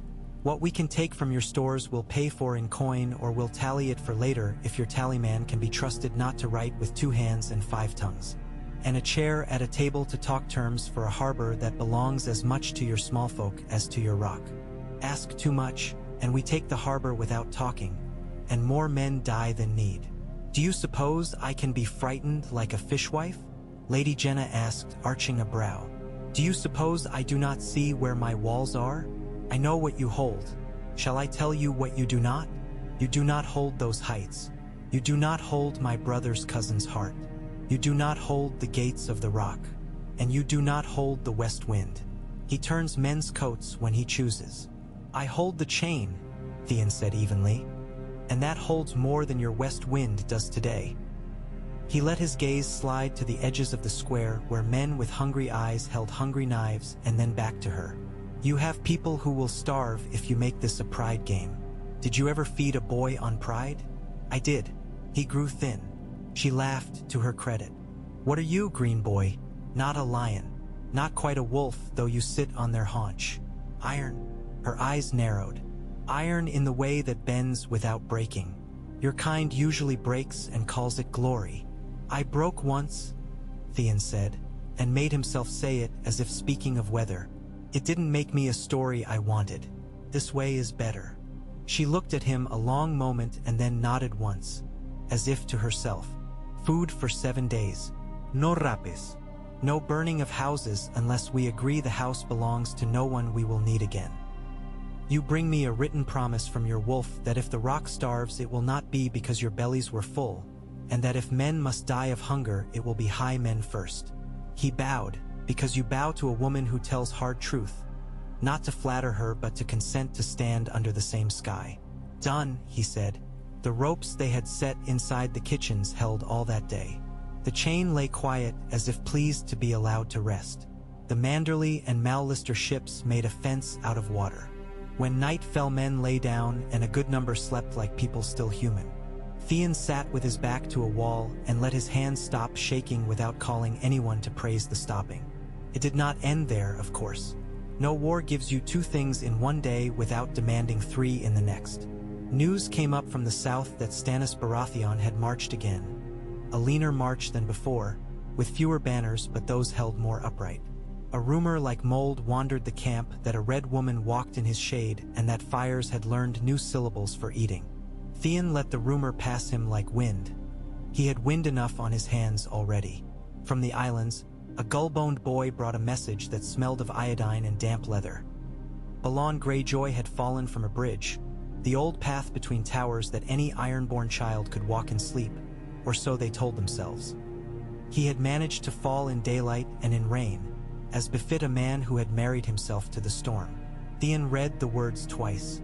In his belly something went quiet, some little animal that had been making soft noise for years, night and day. He folded the message and tucked it into his shirt, and sat for a long time with his palms flat on his thighs. Asha's writing came on another day. Bold strokes, little care for pretty. Come if you mean to be a man in this, she wrote. Euron is back with his black eyes and his blue-lipped horn and his laugh. Aaron bellows, Victorian broods, the old men shout. If you do not come to the Kingsmoot, you will be something lesser than a man who stayed away. Come and be made or be broken. If you are broken, I will pick up the pieces I want. He showed the letter to Robb. Robb kept his face still and then said, Go! You will need me here, Theon said, because the rock still sat on its sea, and Lannisport was theirs only in pieces like cut bread, and the lions still had teeth. I will need you there to keep the sea from sending its teeth into my back while I chew my food, Robb said. I can count tides as well as men. Go. Come back. His eyes were the eyes he had had when he was 15 and saw a wolf on the far ridge and did not call out because calling would spoil it. Dagmar, Theon said. Hylia stays, Robb said, and Hylia, who was in the room because she appeared in rooms like sound sometimes, nodded. Dagmar goes with you if he will. Dagmar grunted. I never wanted a crown, he said, but I like to watch the buying and selling of them. Fine. We go to see the market where the men's heads are the coin. At Pike the wind smelled of Balon even when it did not. The bridges between towers flexed underfoot like the bellies of sleeping whales. Aaron Damphair met Theon on the stairs with hair plastered to his skull and seaweed bracelets like a child dressed for a harvest. The sea took him and sent him down, Aaron intoned, satisfied. The sea takes, the sea sends. The sea does not answer to men. Now we will ask her what king she wants. The sea wants no kings, Theon said. Men do, and men have knives and boats and bellies. Aaron's lip curled in an expression that might have been pity if his god had permitted him so soft a thing. You were always a boy who liked to count, he said. Count your breaths while you still have them. The sea devil eats men who think numbers make them safe. On Old White the sky sat low like a cap pulled by a man who resented the morning. The ring of black stones where kings were named had teeth ground smooth by feet and time. Men gathered with their banners and their unwashed pride, whispers like gnats. Asha came in sea gray, wit. Her hair braided in a practical way that made older men resentful and younger men hopeful, and made women at the edges of the crowd weigh her and nod. Victorian stood with his jaw like a boat's prow and his eyes too simple for such a knot as this. Euron came like a story. He wore his silks as if he had put them on to be kind to the men who had paid for these colors with their lives. His eye patch made the one I left seem like a knife point. On his lips blue flecked his smile like rot might fleck the skin of a fruit men eat anyway because they are hungry. You came, Asha said without moving her lips much. Good. If you had not, I would have said so in your absence in a way you would not have liked. I came, Theon said. You will not like this either. The Kingsmoot began with words older than any law. Aaron's voice rattled as if it had water still in it, and he coughed once in a way that made men look away because you do not watch a priest being human. He spoke of the way the sea drowned and raised, and of the way men must drown and be raised if they wanted to wear the sea's ring. Theon listened with all the courtesy he could afford. He went down to the surf when his turn came and let himself be shoved under by Aaron's heavy hand. The sea filled his ears and his mouth closed on her in reflex. He thought of the culvert under Lannisport and let his body remember the reeds and the tidemath and the fact that fear was a taste. He came up with hair in his eyes and water in his beard and saw Asha watching him soberly and Euron watching him with a private joke. Aaron pressed his brow with wet salt and announced what the sea had always said when a man didn't die at the first drowning. He had been given back. They shouted their claims. Asha spoke of the Isles as a house whose roof was often blown off and whose hearth had been kicked at so often it had learned to burn low and steady. "We cannot keep stealing food and calling it honor," she said. "Honor is when a child does not cry for bread." Some hissed, some nodded reluctantly. Victarion said little but spoke of service and of the old laws and of the way a ship should run. Men nodded because his words made their hands remember the right way to coil a rope and the right amount of pressure to hold a tiller. Euron smiled and let words fall from his mouth like dice. He spoke of dragons. He spoke of cities that smelled not of fish or horse but of spices that bit your tongue. He lifted a horn with rings of black metal that crawled with shapes when you looked at it straight. He blew, and the sound came out of the instrument like a thing with claws. Theon felt something in his chest pull, as if a string had been plucked there. Asha's face went still. Aaron made a small noise like a dog hearing thunder far off and did not look pleased by it. Theon stepped forward when his time ran like a rope slipping through the hands and had to be caught. "I will not give you dreams," he said to them. "Dreams do not fill your guts when the herring fail. I will give you ships made better than the ones your fathers made because we will have winter's iron and winter's discipline, not only summer's bravado. I will give you harbors that do not rot because we have been too busy polishing our knives to mend pilings. I will give you a promise and I will ask for one. We will not take the north from behind while we eat at the north's table. We will not call cunning what is only betrayal. We will keep what we take, not in men and children stolen, but in the sight of other men's eyes when they look at us and see. They are not ashamed of themselves for being our neighbors. We will be iron, not rust. And the first thing I will keep is your sons. They will not be sent to die for a madman's dream of a horn that calls lizards. They will not be made to chant as if chanting could make a storm blow the way they want. Lizards. Euron tiakled. He hasn't seen one. I have seen men already dying for your stories, Theon said. I am bored with stories that eat sons. A man shouted, "What of the old way?" He had a scar across his nose cherished like a girl would cherish a bead. The old way was to take and keep, Theon said, letting steel into his voice. You left off the keeping. You took and called it proof of your god, and now you have piles of broken gear and broken oaths. Keep or call your god false. They growled at that. Hurt pride tastes like this, and he pressed while it stung. Do we worship the sea because she is brave, or because she is what she is? She does not praise herself and call it a dinner. She takes, then she keeps with the patience of the moon. Be like that. Euron blew his horn again, or pretended to. Aaron put a hand out that did not quite stop him, but it made the move look paltry. The sound clawed again and then died, like a wind struck sideways. Asha stepped forward. I'll say it for him because he cannot say this without men calling it vanity. He could have betrayed the North and didn't. He stood on two shores and chose one. He came back to us anyway. If you choose him and he fails you, I will cut his throat myself. That's my vow on the drowned god's weed and on the old tree's eyes if any of you still care to look at faces. I care, said a man from Blacktide very softly, and Theon knew then that he had not been wrong to hope for them. They voted. They did it with the grumbling half-respect of men changing the direction of their ship's run. It was not the honking roar that greets a boy who brags. It was not the small scared quiet that greets a tyrant. It was the sound you hear at a good bargain that cost you more than you wanted but less than you feared. Euron smiled with his blue mouth and bowed in a way meant to mock them and Theon both. So, he said, My nephew, king of iron that does not rust. We shall see how the sea loves a moderate. The sea loves the men who do not lie to her, Theon said. She drowns liars and leaves their tongues swollen so we can read the lesson. He did not lift his chin. He did not look for rapture in their faces. He let himself be cut with salt carefully, the way a man is cut when he makes a bargain with a god and a crowd in the same hour. Euron did not yield with any kind of grace.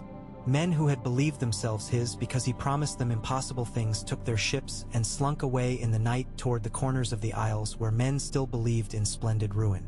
Victarion came to Theon and bowed as a man bows to a blow he cannot dodge.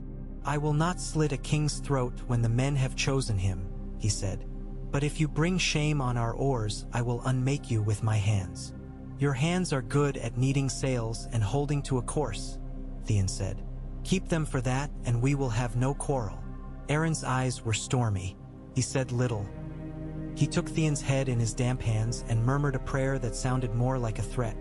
And Theon understood that for Aaron those were the same shape often. They crowned Theon in the old way that made no crowns.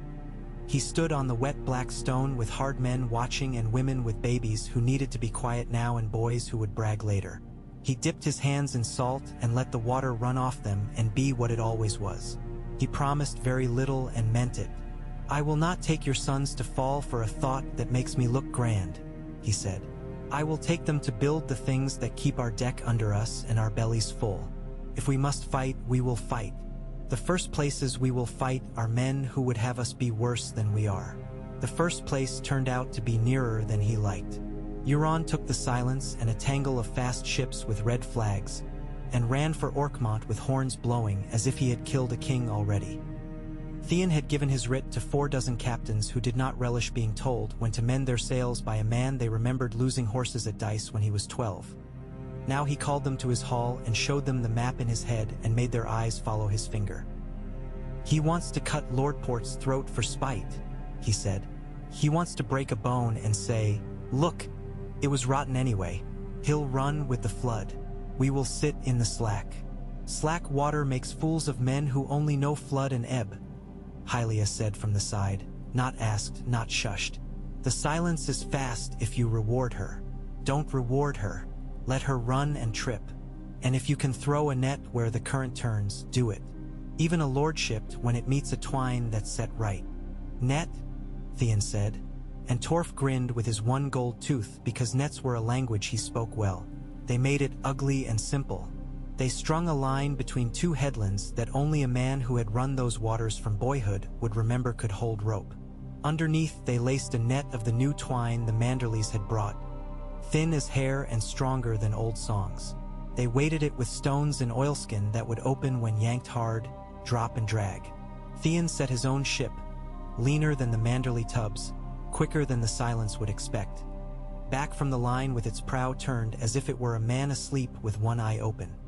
He put Asha on his left in a ship whose captain did not love her and whose crew did, so that the dissonance would pull them straight. He put Victarion where he could not be ignored, and gave him the job of holding men steady, which most men do with words and Victarion could do with the simple stubbornness of his existence. The silence came at flood like a hawk stooping. Euron stood at the prow like a theater's idea of a king. His oars bit the water in the rhythm of a drum that had learned from this man to want blood. He saw Theon's placement and smiled, because he had seen cleverness before and had always turned it bloody. He did not see the slack. The line took the silence at the knee as she turned to make a neat, contemptuous cut, and then suddenly was a thrashing creature, caught up. The net had a mind, and it was not human. It turned the silence a quarter degree, and that degree was the difference between slicing the line and being in it. Theon watched Euron's face change and had a thought that was not noble at all. Now you are with the rest of us in the place where physics matters. He sent his oars down in a quick bite, and his ship leaped.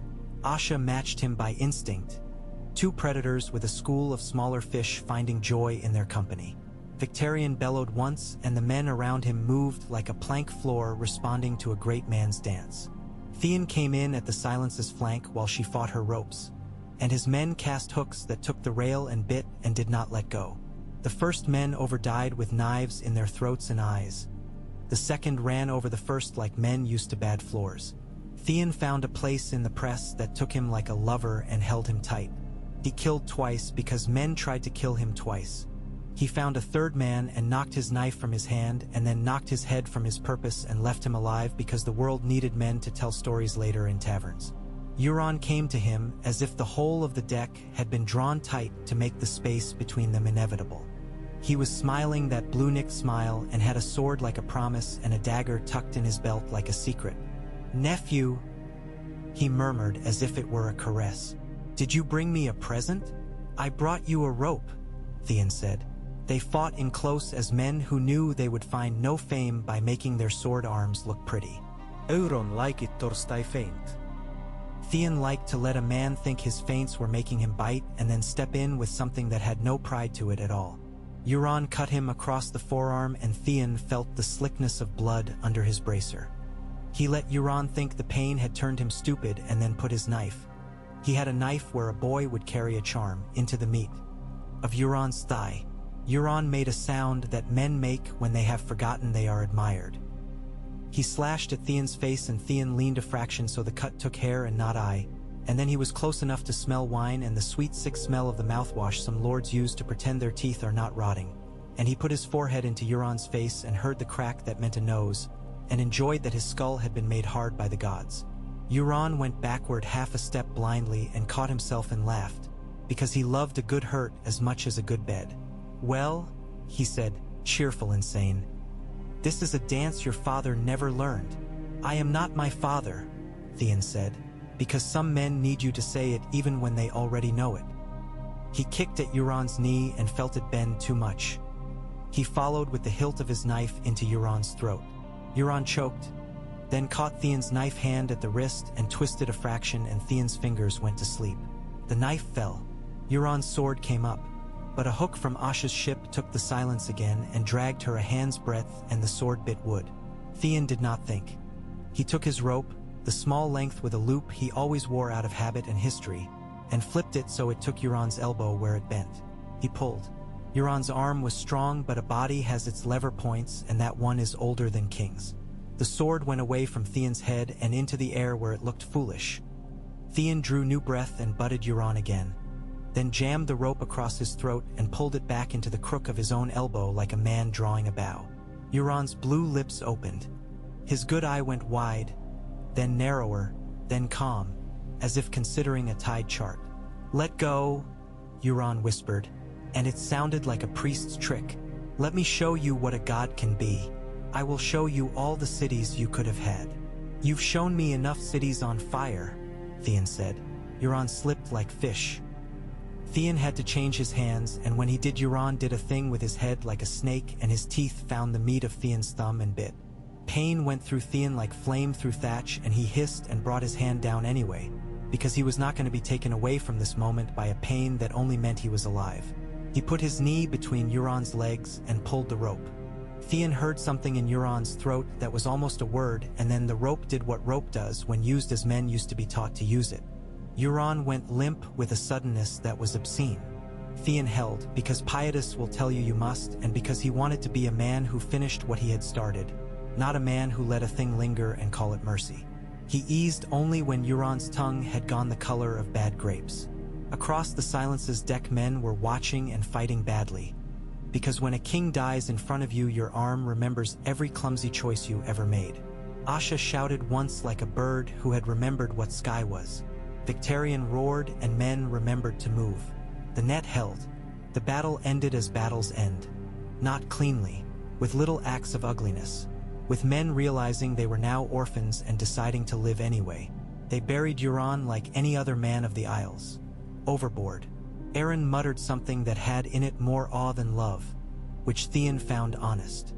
"He had too many gods," Aaron said. "That's why none came." Theon felt the bite in his thumb and looked at the crescent where Euron's teeth had become a new knowledge. He sucked the blood away and spat into the sea. "I have enough with the ones we already have," he said. They came home to Pike to a strange quiet that had nothing to do with the day and everything to do with the people deciding whether to breathe out or hold breath until winter.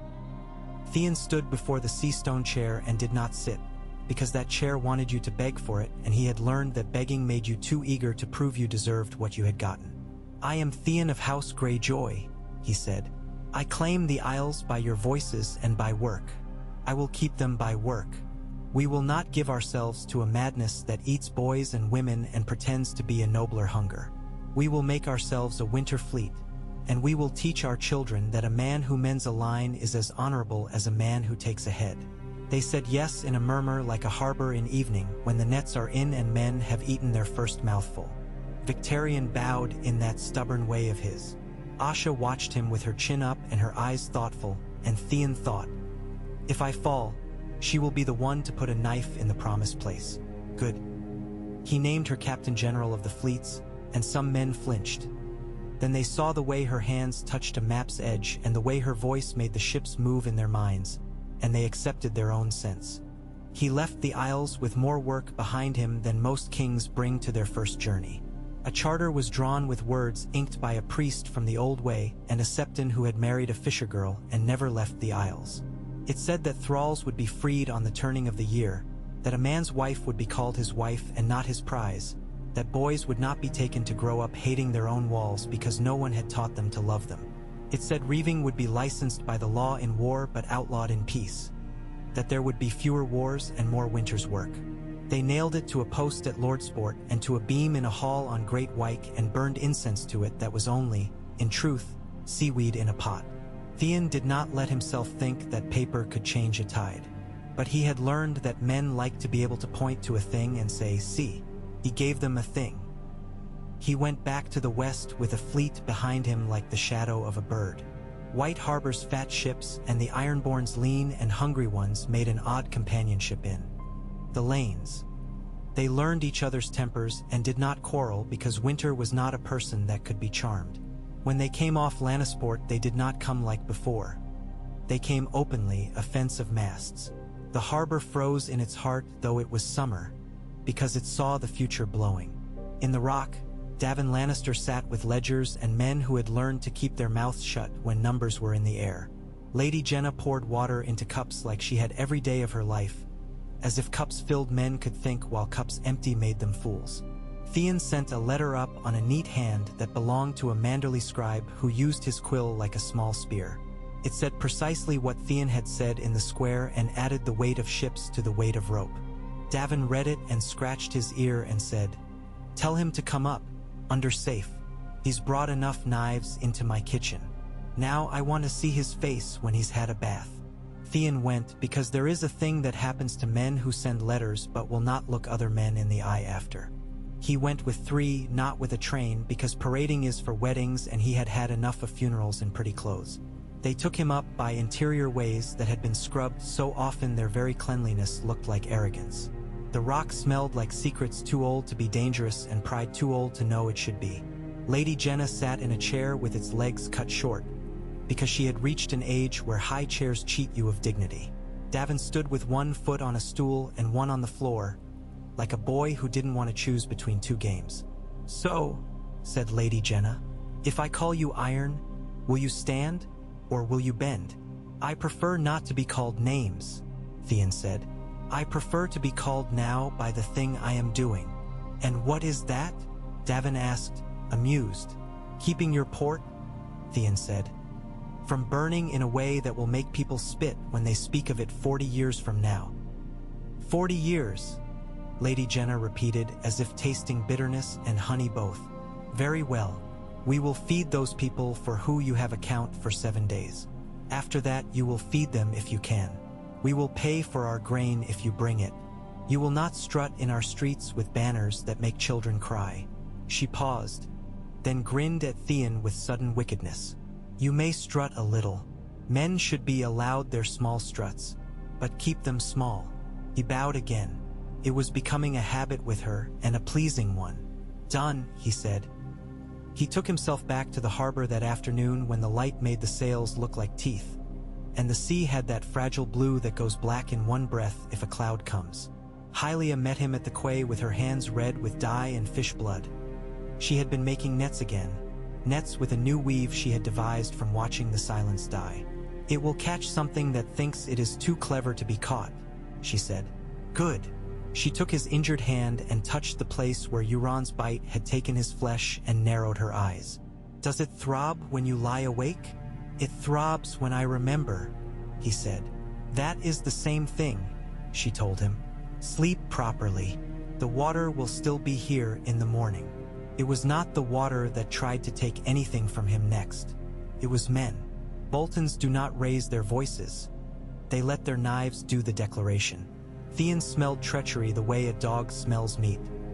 Suddenly, painfully, with too much water in the mouth, it came in with a note passed in a tent, and with a face he had seen before in another camp and could not immediately place. The man had been tall then and stooped now, and the stoop was artifice. It came with the squeak of leather that had been worked with oil in a manner no Rivelander would have thought to use, and with the odd blue-gray cast to the fingertips of a courier who did not much like the color of blood and had learned to keep his hands clean no matter what he did. He called the Manderly scribe who wrote letters like spearwork. He dictated bland nonsense and watched who the runner spoke to when he left. He found two men in the shadow of a horse line whispering in a language their mouths had half learned to hide, dreadfort cadences, the dragging of vowels like a flayed skin. He found a scrap of tanned hide in a pocket that had a little man drawn on it without arms, the absurd iconography of Roose Bolton's old men when they wanted to swear without making sound. It might have meant nothing. In a good world it would have. Theon had not lived in that world. He went to Robb at twilight. Grey wind put his muzzle under Theon's palm and breathed as if Theon were a tree he had decided to love. "There's a whisper where there should be coughs," Theon said. "There's a man with softer boots than his station merits. There's a smell in my nose like the smell when you take a bandage off too late." He didn't say Bolton. He didn't need to. Robb did not look surprised, which told Theon he had not wasted his breath. "Mother says the Boltons cut their meat thin," he said. "And they cut it cold," Theon said. "There's a parley with Davin in 2 days. He will want wine because he is a man who wishes to drink with his enemies as a way of making them less, not because he is a fool. At that parley there will be a man who is not supposed to be there. He will be close-cropped, since they like to keep their hair off the places where blood mats. He will have very good boots. He will stand where a man could get from there to your ribs in 3 strides. Robb smiled with no mirth in it. "And where will you be?" he asked. "In stride 2, Theon said. "There are men who believe that thwarting a murder makes them more pure." Theon did not. He believed it made him a man who had done what he said he would, and that it would add 1 line to a song if anyone dared sing a song about a parley instead of a battle. He stood in stride 2 as the sun leaned late, and the air took on that metal taste that means someone will be frightened before night. He had a goblet in his hand because men like to see other men occupied at a table. He kept his injured thumb tucked where it could not betray him by throbbing at the wrong moment. He pretended to admire the carving on the arms of Jenna Lannister's short chair and to count the stitches in Davin's sleeve. The assassin was good. He had the right sort of lubricated gait that let him slide. He had a knife that would pass for tableware if the eye was lazy. He had a small bruise on his wrist where some master had grabbed him too hard a day ago and said, "Not yet." Theon liked him for being competent and for the wasted competence of his choice. He let him come his 3 steps. On step 1 he set his goblet down and let wine run over the table as if he were too drunk to care. On step 2 he turned as if to wipe it, bringing his elbow up. On step 3 he put his shoulder into a place men forget they have, the little pocket below the throat where breath lies like a toad. The knife kissed his ribs without going in, enough to leave a wet heat that he did not attend to yet. The man's breath went away in a soundless cough. Theon took his wrist and bent it until he had the knife, and then he did a wrong thing. He put the knife in the man's thigh and twisted a fraction to make him kneel. "Who?" he asked, because you should always ask, even if you know. The man's eyes did the thing eyes do when the mind looks around for a god to help and finds only the faces of men. He did not answer. Theon grabbed his jaw and made his mouth open. Under his tongue was nothing. No powder, no poison. Theon respected whoever had chosen not to allow this one the comfort of escape. He leaned down so his mouth was at the man's ear. "If you do not say the name, "The woman with the short chair will," he murmured. "And then all the men will look, and you will be the man who died so another could have his pride." The man made a small, unhappy sound and looked sideways, not at the high chairs where men of note sat, not at Roose Bolton, who was a fair, pale statue, not at any phrase pretending to be committed these days, but at a thin young man with pink scars at his wrists half covered by a too long sleeve. "A squire, courier, nothing. Take him," Theon said, and the Greyjoy's hand landed on the thin man's shoulder like a hawk's foot on a rabbit. The thin man made a gurgle and did not resist, because men trained to act alone often have only one act rehearsed. Lady Jenna did not rise, which Theon respected. She lifted one hand in boredom and said, "Do not bleed on my table.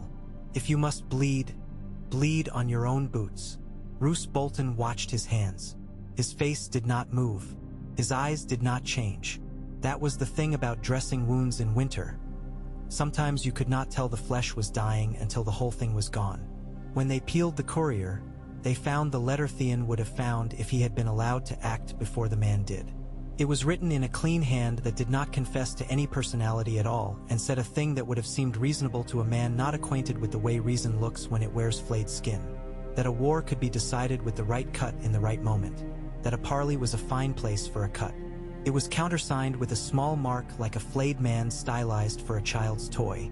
Roose will say he did not sign it, Theon thought. That is what makes him Roose. He did not accuse him in the room. He took the letter to Robb under the eyes of men who had already felt their hair rise on their necks and would listen better later. Robb read it and set it down and rubbed the line between his eyes. "If I take his head," he said, "I make his men take mine later, wherever a river is empty of people and the grass is tall." "Send him home," Theon said, "under guard. Let him feel what it is to be told he is no longer part of the conversation. Make him a man who walks his own halls and hears no voices but his own and finds them thin." "You are always cruel kindly," Robb said, sounding not like a king or a boy but like a man who had not slept enough. "Fine. He goes home. Men will call me soft, and then they will sleep at last without expecting to be cut while they drink," they told Roose. He blinked once and bowed and said, "I am your man." He meant, "I am my own." He left with 6 men he had not chosen and 2 men Theon had. The air seemed to improve afterward, as if a meat that had almost gone had been cut from the larder in time. The wound in Theon's side ached. Hylia bound it and clucked at him and told him not to be proud. "Pride is a sort of rot," she said. "It starts in the damp places. You will make a terrible septa," Theon told her and slept because she made him. The war did not give them many more indulgences. It grudged them their triumphs and then pretended to pay them back with as many troubles. But the weight of the thing tipped slowly in their favor. The Manderley ships grew numerous as autumn gulls and made men in towns say the word fleet with new respect. The Ironborn took to acting like an order under Theon and Asha. They went where they were told and they took less than they had used to and they kept it. They raided the far coast of the Westerlands not with torches for every barn but with knives for granaries and keys for locks that held spare masts and good tar. Davin Lannister learned to hate them in a way that made him respect himself more, which was healthy. Lady Jenna learned to like Asha, because Asha was rude in a manner that made her laugh and because neither woman cared for men who looked at women as if they were troublesome candles to be snuffed on a whim. The rock held for the winter of that year. The lower town was fed. Men kept their heads when they might have lost them. Theon understood something about siege he had not before, that it is the art of hating a season more than you hate your neighbor. They did not storm the rock. They ate around it.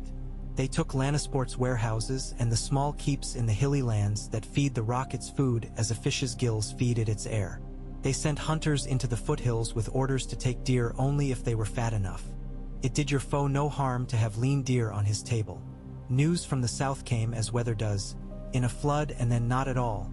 Too much and then the lack of it weighed on you like lead.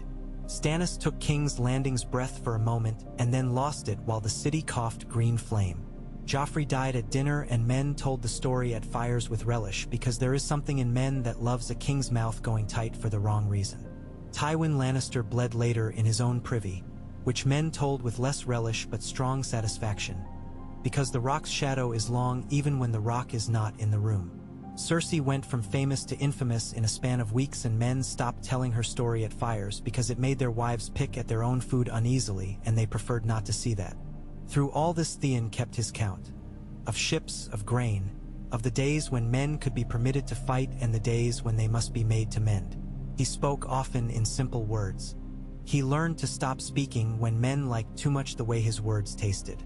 He grew quiet without becoming Roose. When winter came for true, the harbor made a different sound under ice. Theon listened to it and felt something in himself respond like a dog to a distant bell. The North had always been a place where he was himself and not himself. Now he could hear it. It had a voice. He rode with Robb into White and found walls of hoarfrost that made knives look like playthings. He stood at the twins that winter, not for fear but to make the phrase remember bread as well as honor, and he saw Roslin's belly swell politely with the future. Lord Walder made his jokes, old soup reheated, and then went to sleep early because age will not be charmed into much. Theon dreamed that night of bridges that did not sway, and woke with his hand on the rope he had returned home with. He kissed it as if it were a woman's mouth and then laughed at himself, softly, for such foolishness.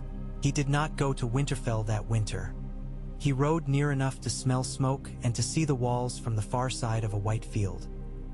He sat on his horse with his breath aplume and thought of boys on roofs and girls in furs and a lady who had looked at him and decided, long ago, he must be endured. He felt no need to be forgiven, only the need to have chosen well. He turned before the horse could make its own old familiarity a pain. Spring broke like a thing you had not dared to count on. In the west, the rock at last sagged. Lady Jenna wrote a letter in a hand so steady it looked like someone else's. It said, "We have eaten the last of what we said we would only touch when we were ashamed." It said, "Do not shame us by making us pretend we have not been beaten." Theon went up with Asha and Davin and Robb and Catelyn and stood in a hall that had made boys dream of gold and now smelled faintly of wool and old wine. They signed papers that made men rich in the way of the future and poor in the way of pride. They walked down and put their hands in water as a sign that they would not let the wells be poisoned. It was not a grand victory. That was why it would hold. Men have more room in their lives for defeats that taste like truth than for victories that taste like lies. They made a compact. They called it the Compact of Snow and Salt because poets must be allowed to have their share.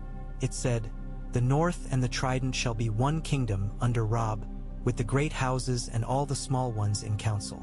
It said, "The Iron Islands shall be their ally under Theon, and not their subject, bound to winter law and to the law of sea both." It said, "Men would not be taken as thralls from either realm by the other, that ships that carried salt to White Harbor would carry wheat to Lordsport, that the river would be let and the sea would be courted, not commanded." It said, "If a man broke bread and salt in another man's hall and raised a knife under the table, the whole compact would fall on him not as men fall on carrion but as a building falls on a bad spar, to make him a story told to warn boys, not a legend to inspire them." They signed it in Barrowton because that was where road and river and sea all could be seen if you climbed a certain hill. Catelyn said her name with a smile that had weight in it. Lady Jenna, who had come for the signing because she liked to be where things happened, made an obscene little motion at the ink to keep it humble and grinned at Theon when he choked on a laugh. Wyman Manderly signed with a flourish that sprayed ink and then laughed at himself before anyone else could. Howland Reed came, astonishing half the men there who had never seen a Crannog lord in his life.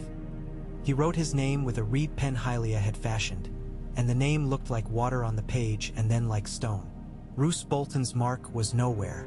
There were murmurs about that. There were rumors, too, that he had gone home to the Dreadfort and found his hall too quiet for his liking and had started to speak to himself and then to servants who could not be found next day. Rumors that he had gone out on the moor in fog and never come back, and that a big pale dog had been seen licking its chops. Theon did not permit himself to care whether any of that was poetry. He had avoided one more piece of music that might have been played. Music you don't hear is the sweetest. He went back to Pike that summer with boats behind him and with paper and chests that would make him as much as iron and rope wood. Lords came down to the docks who had never dirted their boots there before and went away with salt on their cuffs and looks on tea. Air faces that said, "I liked that and I am ashamed that I liked it."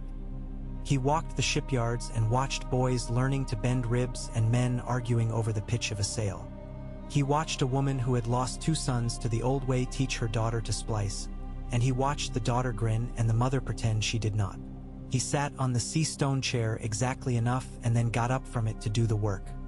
He married late that year, when the mackerel ran fat and Hylia said it would be a fair winter in the Isles if not in the north. She was not from a great house. He did not want a great house, but she had a tongue that could cut through old lies and a courage that did not like to own its name. She had come with a ship from Flint's Finger with a cargo of wool and gone home with a cargo of salt.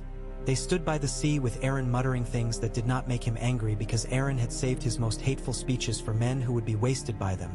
And then they went inland the length of a song and stood by a little heart tree in a stony yard, and Hylia spoke a word in the Cranic tongue that had more water than consonant in it, and a reed bent in a way that meant yes. He felt as if he had been married to the land, which was ridiculous and made him giddy. That night it rained, and the sound on the roof was like all the nights he had slept in places not his and had dreamed of roofs. Now it was his. He slept. He did not dream. In the West, the lions learned to live on less and found themselves less savage for it. Davin took a wife with good wrists for accounts and hands that soothed. Lady Jenna wrote to Theon sometimes in a hand that had begun to shake, to tell him what the West needed this season and what it could afford to give. She always ended with an insult and a blessing. He kept the letters in a coffer and sometimes took them out and sniffed them because they smelled faintly of roses. The one vanitas he permitted himself because Caitlin had once told him that there is no vice in letting a woman like Lady Jenna send her paper if it keeps her from strangling a scribe. At Winterfell, boys ran along roofs and yelled. Girls threw snow at dogs and then were offended when the dogs shook it off. Sansa's songs returned by tale not voice, and Arya's name came sometimes like a gust that blew open a door and then was gone. Bran's name was spoken low and with respect, as if he were a little god you didn't want to offend. Rickon ruined 2 cloaks and was scolded by 3 women and did not cry because Robb had taught him there was no shame in tears when they came for truth, only in tears let go for luxury. Caitlin grew old and did not care who saw it. Robb grew older and kept his joy under his ribs like a staggeringly loyal dog, and let it out when a child put his arms around his knee or when Grey Wind laughed in his own secret way. Rosalind went on being good in a house with snow up to the windows. Theon did not always belong anywhere. He had learned that belonging is like tide. It comes, it goes, it is you as much as it is the sea. He rode to Barrowton one autumn to meet Robb, and they sat on that hill where road, river, and sea could all be seen, and they said nothing for a long time. When they spoke, it was nonsense of boys who had stood in a yard once and annoyed each other. Then Robb said, "You did it. You brought me back my war and gave me my peace?" And Theon laughed and said, "You brought me back my name and made it something I could say without spitting." In the East, men muttered of dragons thinner than stories told and women with red on their hands and tyrants who would fall because no one can stand forever. Theon poured wine and let other men tell those tales. He did not think himself immune to losing what he had built. He knew winter could take anything it chose. He knew the sea would drown you whether you were righteous or not. He built anyway because that is the point of building. He ended his days. No, he did not end them yet. This is the trouble with endings. They look for you even when you have no intention of being caught. He lived in a season when men had thought the world would be only war and taught them it could be law and laughter as well. He walked Pike's bridges into old age and never fell, and when he crossed he placed his palm on the ropes with the same careful respect, as if they were living creatures who might take offense if slighted. Asha aged with him, lean and quick to the last. Victarion learned to be content with the weight of a good helm on his head, and the way men muttered his name when they spoke of storms he had steered them through. Aaron softened around the edges as some old men do who have yelled long enough to come out the other side and remember that they can talk in undertones. Hylia's nets grew finer, then larger. Then she taught girls to make them and sat with her legs stretched when her knees decided to be old. She told Theon once, when they lay listening to rain, "You were born twice." And he nodded, because sometimes a man needs a woman to tell him the truths he already knows so he can rest next to them instead of pacing. He stood once more in the little godswood that was only a sapling in a stone bed at Riverrun. The first place he had told himself he belonged to iron and not to brine, and he smiled to think what a thin choice that had been. Grey Wind was long gone by then. His sons perhaps ghosts to some boy in the north who would never see them but would wake at night thinking of paws on snow. Robb came to him with hair turned a dignified shade of silver at the temple and put his hand on Theon's shoulder and said nothing. The river said their farewells for them, as it had said everything all their lives. Slow, patient, with mouths full of iron and fish and men's ash. They signed one more paper that day, neither quite believing in the power of paper and both glad to have the thing to point to later when men came to test their fortitude. It named Hylia master of nets for all coasts that wished her counsel and had the sense to ask. It named Asha warden of the Westwind coast, and Lady Jenna nodded from a carved chair as if she had arranged it when Theon had not been watching and was pleased with herself for keeping her hand invisible. The last time he went to see in whether a young man would call fair and an old one would call bracing. He took no armor, only a good cloak that had been mended 3 times and smelled faintly of cedar because Hylia indulged in such vanities as keeping moths out of his things. He stood at the prow and did not pretend he was not sentimental. He named nothing aloud. He saw Pike fall away behind him, its old blackness relieved by patches of new stone the color of bone. He saw the horizon ahead of him like a promise kept. A gull rode a gust at eye level, staring at him with one impertinent bead of contempt and then indifference. He said aloud to it, which made Torf laugh behind him and call him an old fool. He was gladly. At night he lay on deck with his hand under his head and counted stars.